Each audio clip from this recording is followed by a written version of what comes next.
एक एक स्मरण जो करा गया है हमारे यहाँ त्योहारों का, तिथियों का, वारों का, नक्षत्रों का, ये शंकर ने करा, ये कोई सहज नहीं। नारी अगर पति का नाम लेती है तो उसकी आयु तिल भर की क्षीण होती चली जाती है। कितना?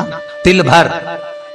स्कंद पुराण में लिखा है तिल भर की आयु क्षीण होती चली जाती। नारी ज्येष्ठ पुत्र का नाम लेती है, हाँ ज्येष्ठ में अगर बेटी है तो उसका नाम ले सकती है, पर ज्येष्ठ पुत्र बड़ा पुत्र है और पुत्र का नाम लेती है तो उस बालक की कभी उन्नति नहीं हो सकती।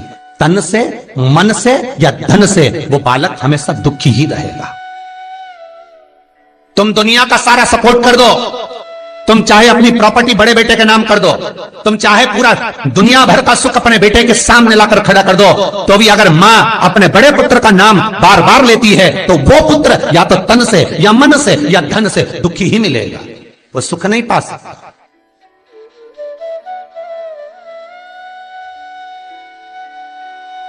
और जिन जिन के घर में बड़ा पुत्र हो और बड़े पुत्र का नाम आप माताएं लेती हो तो उसकी दशा जरूर देख लेना एक बार। हो कथा गलत नहीं कह सकती, स्कंद पुराण कभी गलत नहीं जा सकती। आपके घर में भी अगर बड़ा पुत्र हो और पुत्र का नाम अगर आप ले रहे हो, हाँ ये जरूर है अगर बेटी बड़ी और उसके बाद पुत्र बड़ा है तो वो ज्येष्ठ नहीं माना जाएगा। ध्यान रखना, ज्येष्ठ का मतलब होता है सबसे बड़ा पुत्र, उसके बाद सारे बच्चों का जन्म हुआ। क्योंकि बेटी अगर जन्म ले ली पहले फिर बेटा हुआ तो बेटी ज्येष्ठ कहलाएगी, है बेटा नहीं कहलाएगा। अगर पहला ज्येष्ठ पुत्र है तो मां सारी प्रॉपर्टी दे दे, सारा वैभव दे दे, मां सारा दौलत दे दे, मां उसके ऊपर सर्वस्व निछावर कर दे, पर अगर बेटे का नाम माता बार बार लेती है तो उस बेटे की उन्नति तरक्की नहीं हो सकती, उसको जीवन में सुख नहीं मिल सकता, कुछ ना कुछ चीज से वो दुखी रहेगा। चाहे वो बच्चों से रहे, पत्नी से रहे, परिवार से रहे, कुटुंब से रहे, व्यापार में रहे, व्यवसाय में रहे, ऑफिस में रहे, चाहे अपने शरीर से रहे, पर दुख तो उसके भाग्य में थोड़ा लिखा ही रहे।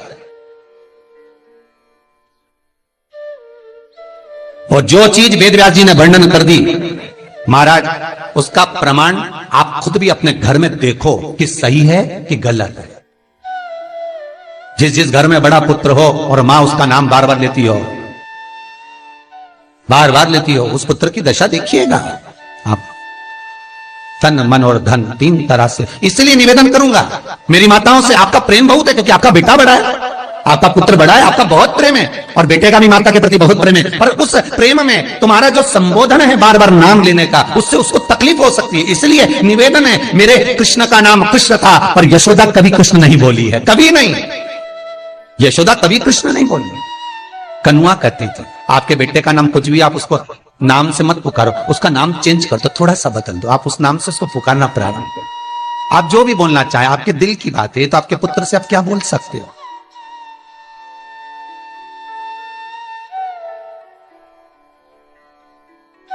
मेरी कौशल्या मैया राम को केवल राम ही कहती थी।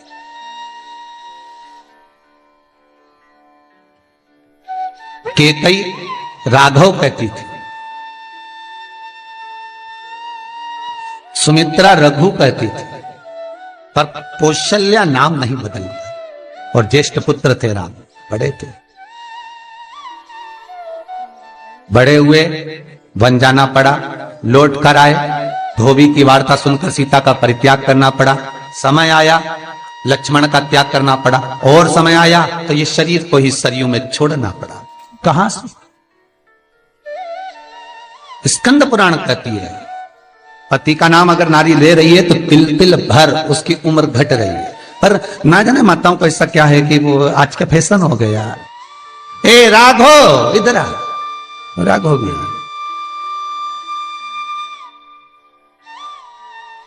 नाम लेने में तिल भर की आयु घट जाती। ज्येष्ठ पुत्र का नाम लेने में उसकी समृद्धि, उसका जो वैभव है, उसका जो सुख है वो घट रहा है। जिस गुरु से गुरु मंत्र लिया है, गुरु दीक्षा ली है, जिस गुरु से आपने गुरु मंत्र का स्मरण किया है, जिस गुरु से आपने गुरु मुख हुए हैं, जिस गुरु से आपने गुरु मंत्र लिया है, आपने अगर मंत्र ले लिया, चार जगह पर बात निकले, कोई पूछ भी ले कि आपने गुरु मंत्र किससे लिया, तो बता दो भैया हम तो वहां गए थे, वहां का जो गुरु जी है उनसे हमने गुरु मंत्र लिया, वही हमारे गुरु है। नाम का स्मरण ना करते हुए उसकी पहचान बताने का प्रयास करो, वो ऐसे वो वैसे वो वहां रहते, उसका स्मरण। गुरु का नाम लेने से क्या जाता है महाराज? शास्त्र कहता है गुरु जिसने मंत्र दिया उसका नाम मत लो, गुरु ने जो मंत्र दिया उसका नाम लो। बहुत ध्यान देना महाराज। दुनिया के लोग गुरु का नाम लेकर बैठे हैं, उन गुरु जी से मंत्र लिया था तो उन्हीं का नाम लिया जाए, श्री ये मान जी, ये मान जी। अरे क्या नाम लेना, क्या नाम लेना? हमें गुरु का नाम नहीं याद करना, हमें गुरु मंत्र याद करना। जो गुरु ने मंत्र दिया उसका स्मरण करना। क्या होता है? स्कंद पुराण कहती है जब माला जपने के लिए बैठते हैं तो गुरु का श्री विग्रह तुम्हारे सामने होना चाहिए कि हमने उन गुरु जी से मंत्र लिया है, पर गुरु का नाम नहीं। गुरु मंत्र लेते समय गुरु का विग्रह सामने हो और मंत्र जो गुरु ने दिया है उसका स्मरण।